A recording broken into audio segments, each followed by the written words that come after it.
nous voici dans la partie 2 de la série sur la voiture. Nous avons vu que la voiture nous enseigne beaucoup de choses dans le domaine de relations, dans le domaine de couple.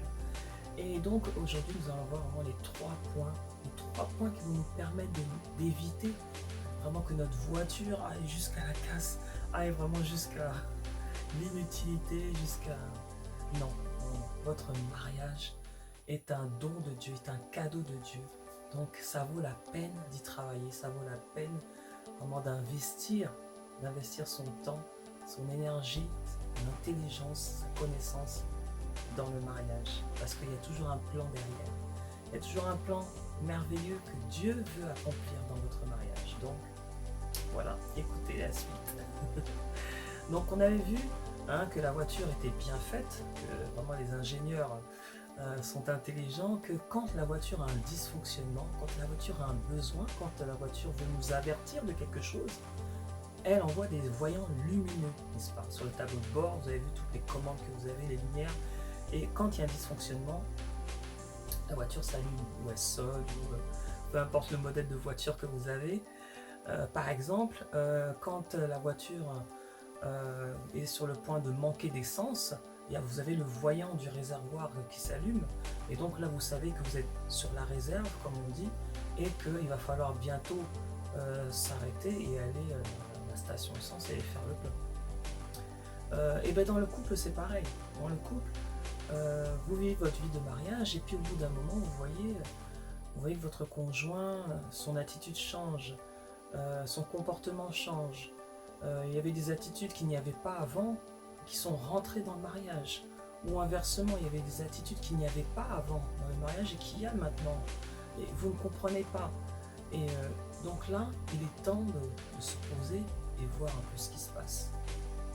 Et ça, ce sont les alertes. Donc les alertes, c'est quoi? Ça peut être différentes choses, comme j'ai dit. Ça peut être un changement de comportement. Ça peut être... votre mari qui faisait des choses avant et que maintenant il fait, je sais pas moi, mettre un code sur son portable par exemple, alors qu'avant il n'y en avait pas. Donc voilà, les attitudes, vous pouvez les voir. Prenez le temps d'examiner. Et je sais que vous les femmes, nous sommes des femmes, les femmes sont des femmes du détail. Les hommes sont plus globaux, eux sont en général. Mais les femmes, elles sont vraiment dans le détail. Vous remarquez tout. Vous remarquez quand il a acheté un nouveau vêtement. Vous remarquez ses chaussures. Vous remarquez si ce t-shirt, c'est vous qui l'avez acheté, d'où il vient. Vous savez tout ce qui se passe. Donc prenez le temps d'analyser, de voir un peu ce qui se passe et essayez de traiter. Et c'est notre premier point. Premier point, listez vraiment les alertes. Listez vraiment les alertes, voir les comportements, analyser. Voir un peu ce qui se passe dans votre maison, dans votre couple, dans la vie de votre mari. Intéressez-vous à ce qui se passe. Peut-être qu'il passe par une période difficile, mais il ne veut pas vous le dire parce qu'il ne veut pas vous faire paniquer, ou alors peut-être que ça, pour lui, il pense que ça ne vous concerne pas, ou ce genre de choses. Donc, voyez, listez les alertes et ensuite essayez de les traiter. Deuxième point, faire des actes intentionnels. C'est-à-dire que passer des actes émotionnels, c'est-à-dire des actes que vous avez envie de faire, à des actes intentionnels, c'est-à-dire que des actes que vous faites pour le bien de l'autre. Pour le bien de l'autre, pour le bien du foyer, et pas forcément parce que vous en avez envie. Donc par exemple, votre mari, il y a un plat qu'il aime particulièrement et ça fait longtemps qu'il n'en a pas mangé. Prenez l'initiative de le faire. Ça lui fera plaisir. Ou voilà, il y a un produit, ou il y a une crème qu'il a l'habitude d'acheter et qu'il n'en a plus, prenez l'initiative de l'acheter, et dire ben voilà, tiens, je passe au supermarché, j'ai pensé à toi, voilà, une petite intention comme ça. Et là, vous le faites pas parce que vous en avez envie, mais parce que vous voulez faire son bien, parce que vous voulez réjouir son cœur. Et quand vous faites des actes comme ça, intentionnels, ça ouvre le cœur de votre mari, et là, vous avez la possibilité d'ouvrir une occasion pour parler avec lui, pour lui demander qu'est-ce qui se passe. Tu sais chérie, j'ai remarqué que ces derniers temps, il y avait quelque chose qui n'allait pas. Tu veux qu'on en parle, etc.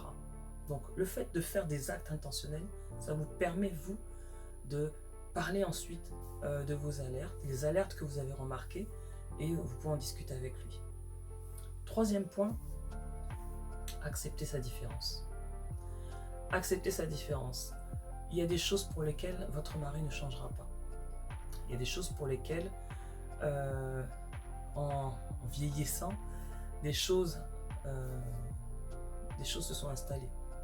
Des choses qui ne dépendent pas des alertes, mais des choses qui dépendent de son âge, de sa physiologie, de la vie d'un homme, quoi. On sait qu'en vieillissant, un homme, il est peut-être un peu moins patient, ou alors un homme, il parle moins, ou alors, bon, vous connaissez votre mari. Donc, en vieillissant, vous voyez que il y a des choses aussi que vous savez que si ça n'a pas changé avant, ça ne changera pas là maintenant. S'il ne met toujours pas le linge dans le panier à linge, bah laissez tomber. Il ne le fera jamais. Donc voilà, il y a des choses pour lesquelles ça ne vaut pas la peine de s'y attarder. Ça ne vaut pas la peine de mettre toute son énergie dedans. Par contre, vous pouvez vous focaliser sur ses bons côtés. Par exemple, il ne met toujours pas le linge dans le panier à linge, mais peut-être que c'est un bon cuisinier. Donc, sur la balance, il n'y a pas photo. Donc, voilà. Focalisez-vous sur ses bons côtés et essayez de vivre avec ses mauvais côtés. Parce que vous l'avez épousé. S'il y a des qualités, des défauts qu'il avait déjà avant le mariage et même au début du mariage, il y a de fortes chances qu'il y a certaines choses qui ne changeront pas. Par contre, pour d'autres, pour des alertes, pour des choses, vous voyez, qui sont importantes, que des choses qui perturbent un peu le couple, là, par contre, il faut traiter. Donc, je récapitule les 3 points. Premier point, lister les alertes, les identifier, ne pas les ignorer. Surtout ne pas les ignorer. C'est comme la voiture. Si vous ignorez que vous êtes sur la réserve, vous continuez à rouler. Donc normalement, la réserve, vous pourrez le rouler encore peut-être 20, 30, 50 km. Mais après, il va falloir forcément aller à la station essence. Et pour éviter la panne sèche sur la route, vous êtes obligé d'y aller avant. Et c'est ce qui est bien dans la voiture, c'est qu'elle vous avertit avant. Elle vous avertit avant. Quand le voyant lumineux s'allume, il ne s'allume pas quand la voiture n'a plus d'essence. Vous comprenez? Il s'allume avant, 50 km avant. Donc vous avez encore un peu de temps pour faire ce qu'il y a à faire. Et dans le couple, c'est pareil. Quand vous voyez des alertes comme ça, quand vous voyez des comportements qui changent, quand vous voyez vraiment des attitudes qu'il n'y avait pas avant et que même pour vous, ça vous perturbe, ça vous dérange, vous avez encore un peu de temps pour traiter le problème avant qu'il ne soit trop tard. N'est-ce pas? Donc là, c'est juste 3 points, mais il y en a encore plein. Donc 3 points que vous pouvez déjà appliquer et voir déjà un changement dans votre vie. Et surtout, il y a un point, je pense que je n'ai même pas besoin de le dire, mais que je dis quand même, un point bonus, c'est de prier, bien sûr. Priez pour votre conjoint. Ça fera l'objet d'une autre vidéo, mais priez pour votre conjoint. Effectivement, quand il y a des choses qui vous dépassent, ou quand il y a des choses même que vous ne savez pas, vous ne comprenez pas, et vous n'arrivez pas à avoir la réponse de la part de votre conjoint, mais il y a quelqu'un vers qui vous pouvez vous tourner, quelqu'un qui vous pouvez vous tourner, qui connaît toutes choses, qui connaît très bien votre mari, qui lui-même l'a créé, il sait exactement, il connaît ses pensées, et lui peut vous aider, peut vous aiguiller comment vous conduire avec lui, comment lui parler, comment l'aborder aussi. Donc vous avez toujours, et ayez toujours ce recours de prier à Dieu pour qu'il vous aide, bien entendu. Il n'y a pas que sa belle-mère qui le connaît bien, votre belle-mère qui le connaît bien, mais il y a aussi Dieu. Donc n'hésitez pas, priez.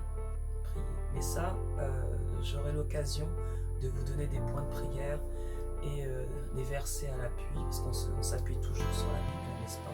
Donc j'aurai l'occasion de vous apporter ce genre d'outils pour le succès de votre mariage. En attendant,